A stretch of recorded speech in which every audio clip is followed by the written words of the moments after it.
Hey everyone, Dr. Mary here. For today's adventure, we're going to Missouri, specifically St. Charles, Missouri. Down along Main Street, at the bottom of Water Street, is a small pocket park with two monuments and a prominent statue of Daniel Boone. What is he doing here? In 1799, Daniel Boone moved with his family and friends from Kentucky to Missouri. They crossed the Mississippi River just upstream from present-day Alton, Illinois. Farther upstream, and they would have had to cross the Illinois River as well as the Mississippi. Farther downstream, and they would have had to cross the Missouri River as well as the Mississippi. Crossing one river is easier than crossing two. Then the group made its way to St. Charles.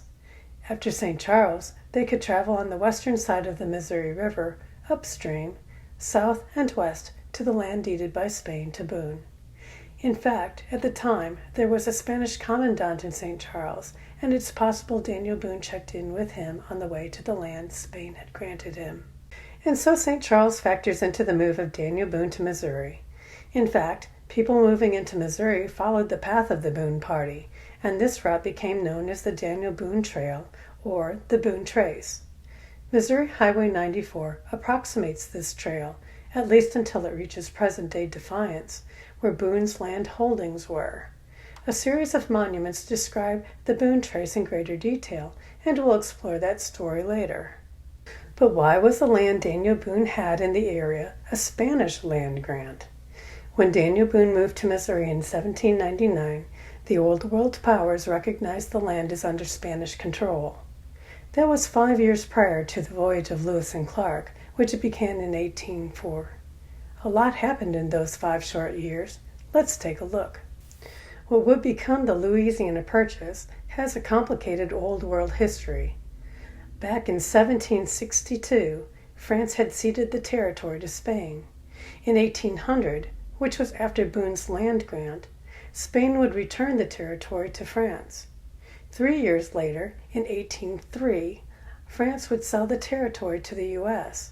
The French called this land La Louisiane in honor of King Louis XIV, and that's why we call it the Louisiana Purchase. That's the short version.